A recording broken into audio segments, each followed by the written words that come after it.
Hey guys, welcome back to Revealing Biblical Truths. In this video, we'll be going through the book of 1 Samuel, chapters 21 through 25. Before we get started, go ahead and like the video, subscribe, share, and turn on post notifications so you can see future videos just like this one. In chapter 21, David came to Ahimelech the priest, and Ahimelech was scared. But David said the king told him to come for business and not to tell anyone. And David asked for 5 loaves of bread, or whatever he has to eat. And the priest said he didn't have any regular bread, only the set-apart bread for the table of shewbread, if you have kept yourself from women. David said they haven't been around women for about 3 days, and they are set apart. So the priest gave him the shewbread, because there was no other bread available. Nice. A certain man who was a herdsman servant of Saul was there, whose name was Doeg from Edom. And David said to the priest, "Do you have any weapons?" Because David didn't bring anything, because he was supposed to be quick with his business. And the priest said, "The sword of Goliath that you took is here, wrapped in a cloth behind the ephod. If you want that, you can take it." So David took it and left and went to Achish, the king of Gath. And the men of Achish said, "Aren't you David the king?" And David was afraid of Achish the king. And he changed his behavior and acted like a lunatic, drooling. And Achish said, "This guy is mad. Why did you bring him to me?" In chapter 22, David escaped to the cave of Adullam, and when his brothers found out, they went there to see him. And everyone was stressed or in debt, and they came to see him and gathered to him, and he became the captain over them, about 400 men. And David went to Mizpah and said to the king of Moab, "Let my father and mother come and be with you until I know what Elohim will do." And the prophet Gad said unto David, "Don't stay here, but get to the land of Yehudah." So he left and came to the forest of Hareth. And when Saul heard that David was found, he said to his servants, "Will David give you vineyards and fields and make you captains? Have you all conspired against me to make a bond with my son and David?" Then Doeg the Edomite said he saw David coming to the priest and received food in the sword of Goliath. Then Saul went to Ahimelech and all his father's house, and they came to him. And Saul said, "Why have you conspired against me, you and David, to give him bread and a sword?" And Ahimelech said, "Who is so faithful among all your servants as David? Let not the king impute anything to David or his house, for I don't know anything about a conspiracy." And the king said, "You will die, Ahimelech, you and all your father's house." And Saul said to his servants to kill the priests, because they are with David, and they knew he fled and didn't tell me. But the servants would not attack the priests. And Saul told Doeg to attack them. So he did, and he killed 85 priests. And the city of Nob, where the priests lived, was smitten, and also including men, children, women, and animals too.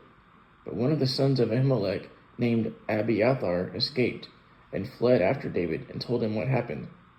And David said, "I knew when Doeg was there, he would tell Saul. Stay with me, and don't fear, because Saul will seek your life too, but with me you will be safe." In chapter 23, the people told David that the Philistines were fighting against Keilah. So David asked Yahuwah if he should go smite them, and Yah said, "Go, smite them, and save Keilah." But David's men were scared. So David asked again, and Yah said, "Go down, for I will deliver them into your hand." So David and his men went and fought them, and saved Keilah, and took their cattle too. Then Abiathar came to David with an ephod in his hand, and Saul found out David went to Keilah. So he thought David was enclosed, because he went into a town that had gates. So Saul called the people to go to Keilah and attack David. But David knew that Saul was scheming against him, and told Abiathar to bring him the ephod. And David said, "Yahuwah Elohim of Israel, will the men of Keilah rat me out to him, or will Saul come down here?" And Yah said, "He will come down, and the men of Keilah will deliver him too." Then David and his men, about 600, rose up and left Keilah, and went wherever they could go. And Saul found out that he escaped the city, so Saul stopped wanting to go. And David stayed in the wilderness of Ziph, and Saul sought him daily, but Yah kept him safe. And Jonathan, Saul's son, went to David and strengthened him, and said, "Don't fear, for Saul will not find you. You will be king over Israel, and I will be your right-hand man, and Saul knows this." So they made a covenant, and then Jonathan left. When the Ziphites came to Saul and told him where he was hiding, he said, "You can come down here, and we will deliver him to you." So Saul said, "You are blessed," and go see where he is and come back when you find out where he is. And if he's there, I will search and find him." And they went to Ziph, and Saul sent men to seek him also. And they told Saul, so they went to Maon.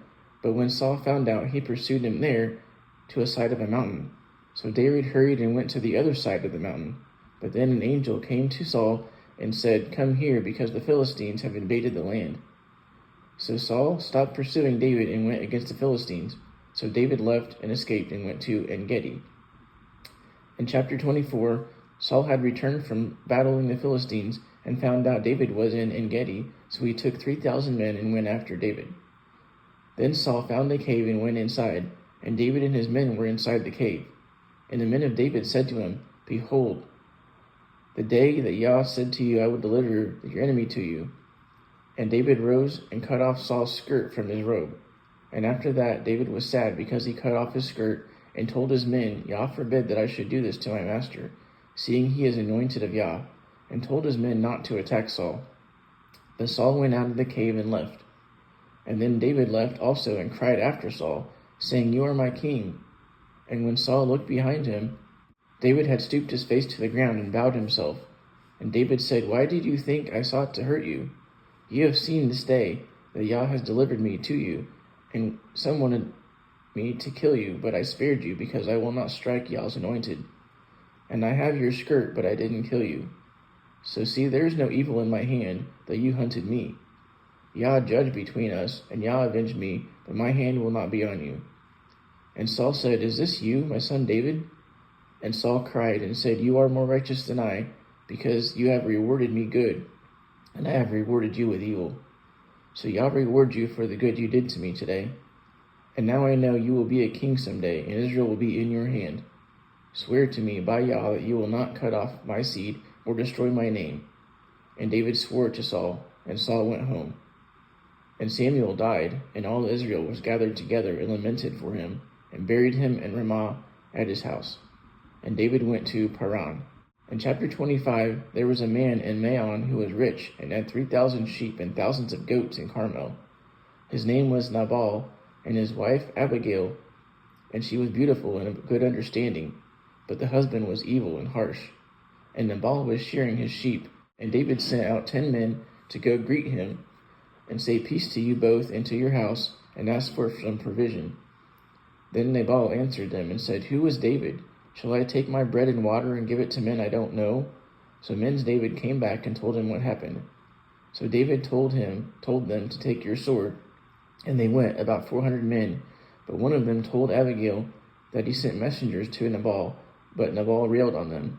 So consider what you want to do, because he has schemed against David and his household. And Nabal is the son of Belial. And Abigail hurried and took 200 loaves of bread, 2 bottles of wine, 5 sheep, 5 scoops of corn, 100 clusters of raisins, and 200 fig cakes, and put them on the donkeys, and told her servants to go down, and that she would come after. But she didn't tell her husband she was leaving. She came down to a covert, and David came and met her. He told her how he protected all of his stuff, but he requited David for evil. So Abigail got off the donkey and bowed her face to the ground, and said, "Let his sin be upon me, and hear me. Don't regard this man Nabal, because he is foolish, just like his name. I didn't see your men, so forgive me, and I will make you a sure house. And Yah will make you a ruler over Israel. So leave him alone and let Yah have the vengeance." And David told her, "Blessed be Yahuwah Elohim of Israel that sent you to me, and thank you for your advice, because you have kept me from shedding blood today and avenging myself." And David took the gifts that she brought him and said, "Go in peace." So Abigail came back to Nabal, and he had a big feast like a king would have, and he got drunk. But she said nothing until morning. But in the morning she told him everything that happened, and he became lifeless. And in 10 days later, Yah smote Nabal, and he died. And when David heard he was dead, he said, "Baruch atah Yahuwah, blessed are you, God, that kept me from evil, and returned the evil back to Nabal." And David sent and took Abigail to be his own wife. And she said, "Let me serve you and wash your feet." And she got on her donkey, along with 5 of her damsels, and went and became his wife.